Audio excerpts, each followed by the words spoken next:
syempre iba parang nako lalabas na kaya para alam natin na pwede naman pinapatawag to para lang ma-prove yung point na hindi sila nag-exist ano at kung saan lang napunta yung pera. Pero ano ang inyong reaksyon na ito ngayon ang inihayag doon sa ginagawa sa Senado na pagpipresenta ng mga witness at ng mga dokumento na naging bida ngayong araw si Mary Grace Piatos. Ang pagkakaalam ko, Jovi, yung defense yung Yeah. naglista sa kanya as a witness para ipatawag siya Mm. to prove na existing siya as a Prosecution person. yata, sir. Tama ba? Ganun ho ba? Opo. Prosecution, parang sir. defense yun eh.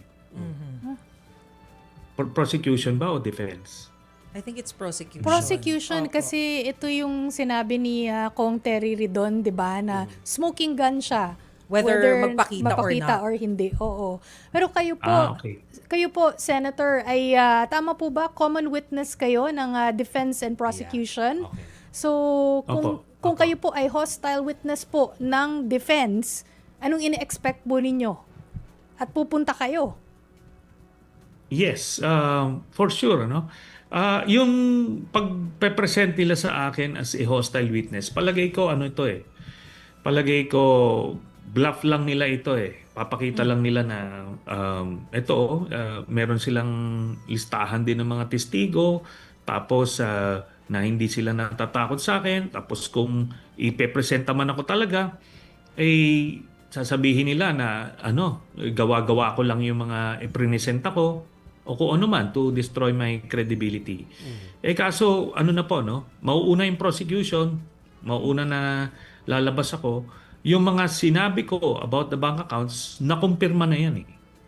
Yun po ang problema nitong pagpepresenta nila. I think ano na lang ito, wala na silang magawang strategy kasi alam nila na pusoy na si Sara Duterte sa lahat ng articles of impeachment na nakasampa sa kanya. Okay. So balikan ko lang panghuli na Senator Trillanes. Yun na nga po, yung pagiging totoo at hindi daw totoo nitong si Mary Grace Piatos ay pwede maka-apekto dun sa ano na yun, sa article of impeachment na yun na para mapatunayan na talagang hindi maganda yung paggamit ng pondo na yun. Ano po yung reaksyon niyo dyan?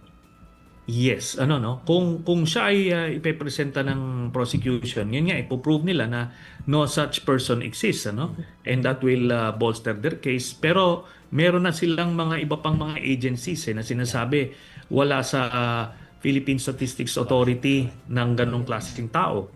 Ngayon, kung yung depensa naman yung magpepresenta niyan, hindi enough na existing ka as a person na justified na yung binigay sa na pera.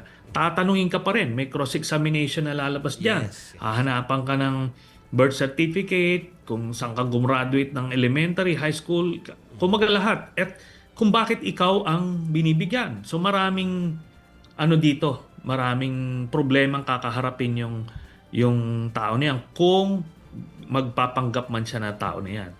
Kung hindi naman, talagang tunay yung ebidensya ng prosecution na mga bogus yung mga pangalan na isinumite ni Sara Duterte para makuha niya yung confidential funds niya na worth 600 million.